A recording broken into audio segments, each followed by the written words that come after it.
Hi guys, I'm Kasha. Welcome to the channel, to my wonderland. It is a coffee time and today I'm here to talk to you about witchy books. So Halloween is around the corner, right? And for me, October is going to be the month of the witches. So I'm planning to read as many books about witches as possible in October, but I'm not sure how many I'm going to be able to read. So I have put a list of 10 books that I have that are on my TBR for October, and we will see how many I end up reading. Apart from the books about witches that I'm going to talk to you about in a second, in the month of October I'm also going to be attempting to read 3 more things. One of them is the graphic novel by Alan Moore, the Neonomicon.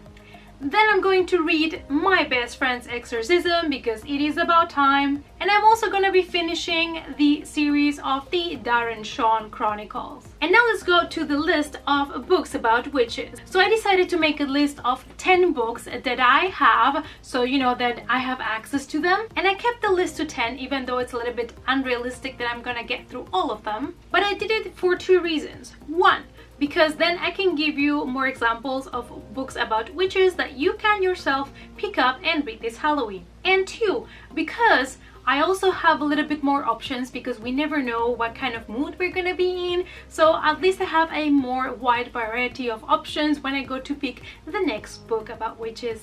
The first 2 books are actually books that go together, and I ordered them, but I have only received the second book so far, so I really hope that the first book is going to arrive soon. But that is Once a Witch and Always a Witch. And they are by Caroline McCulloch, and this is book 2. So like I said, I'm waiting for book 1, but it is on the way, so I hope it gets here by the time I want to read these books. And we follow the story of Tamsin, and she comes from a family of witches, and she is a witch herself. And it was predicted that she was going to be one of the most powerful witches, but she has already turned 16 and she has no powers. But then she goes to college and she agrees to help a teacher to find like a family heirloom that he wants to find. And on this kind of adventure trying to find this, she ends up discovering the history of herself and her family and her powers. So these books are just a duology, which means I can finish it if I decide to pick these ones up in my, let's call it, Witch-A-Thon. Book 3 is The Graces by Laura Eve, and this was on my radar for some time, and when I decided to do this Witch-A-Thon, I was like, you know what, I'm going to pick that up. All that I know is that it is a paranormal YA fantasy book, and we follow some very fancy teenage witches, and they bring a new witch into their, so to say, coven, I guess. And this new witch seems to have something to do with black magic, so is threatening the whole group. That's all I know about it. And also, plus the cover was really pretty, so I think this is definitely one of the ones that I'm going to get to during my Witch-A-Thon. Then we have The Wicked Deep by She Earnshaw, and I wanted to read this book, and I actually started the first pages, but then Booktubeathon happened and I had to put it down, so I decided to save it for the month of October. In this book we follow 3 witches, and the people in the town believe that these 3 witches were kind of like putting their husbands into spells and trying to make them fall in love with them and all of that.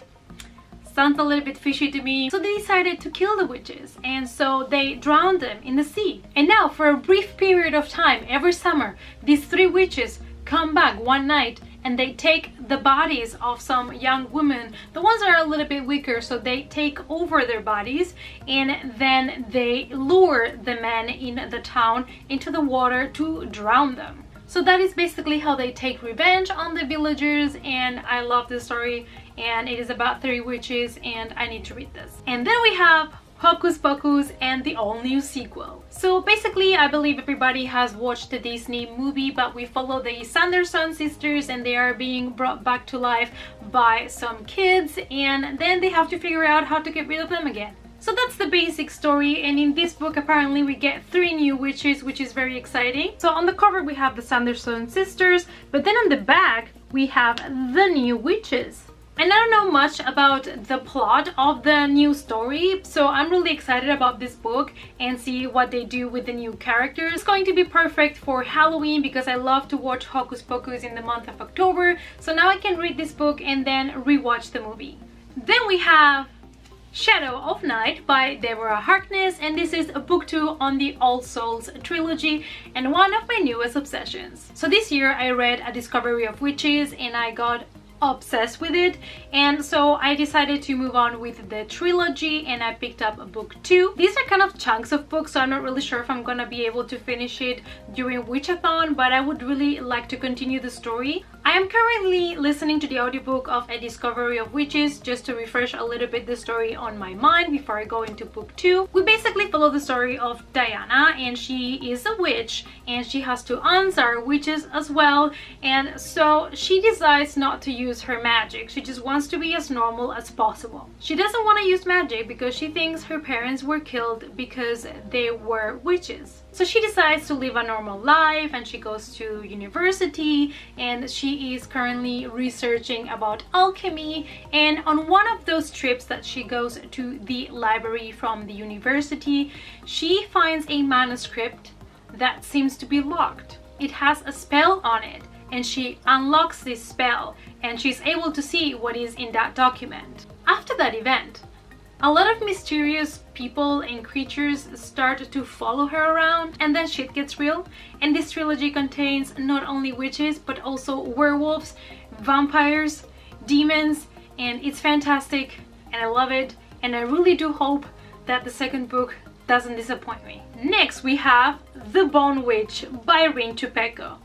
So this is a trilogy, and actually all books are out by now and I have not read this yet, and it is very shameful because I absolutely love the story. It is about this girl and she's kind of like an outcast, you know, she doesn't have much contact with the other witches because her power is something that the others don't see like a good power.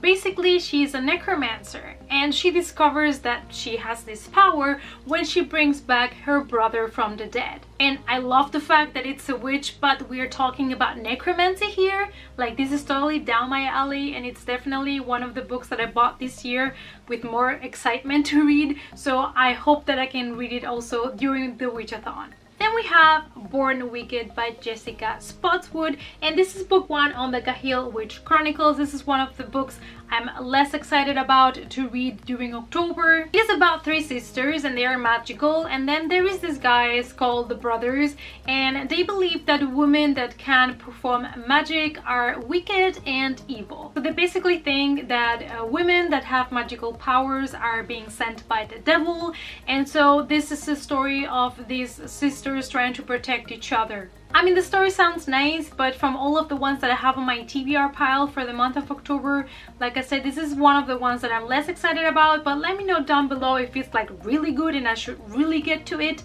and then I will consider it. Then we have Wicked Girls by Stephanie Hemphill, and I'm definitely gonna get to this one because I'm really interested in this book. It is written in prose.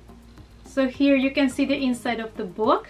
And this is about some witches that were living actually in Salem in 1692. So I'm really excited about this book. And the last book that I want to mention here about witches, I also don't have the physical copy yet because it is on the way to me, and that is Practical Magic by Alice Hoffman. So I have seen this movie, but I have never read the book, so I thought, why not? It's perfect because it's also one of these movies about witches that you can rewatch around Halloween. So now I can read the book and then watch the movie. So we follow the story of the Owen family, which is a family of witches that lives in Massachusetts. And over 200 years, they've always been pointed at and always been spoken about witchery because they live in a very darkened house and they live surrounded by black cats. So Jillian and Sally, the young sisters that we follow in this book, they just want to escape this. One of them wants to escape through marriage and the other one just by running away. So this is the basic story, and I'm excited to see how the book is different from the movie because it always happens that they have to change some things. So I'm really excited to see what changes. Alright, so this is my pile of books that I put together for my Witch-A-Thon of the month of October. I will be picking books from this pile and see how many I can read. Let me know down below if there is any favorite of yours in this list, or there is any book that I should really get to first because it is amazing. Leave me all your thoughts and comments down below. give the video a thumbs up, subscribe to the channel so you don't miss any more coffee times with me. All my other social media is listed as always for you guys down below, and I hope to see you all in the next coffee time. Bye!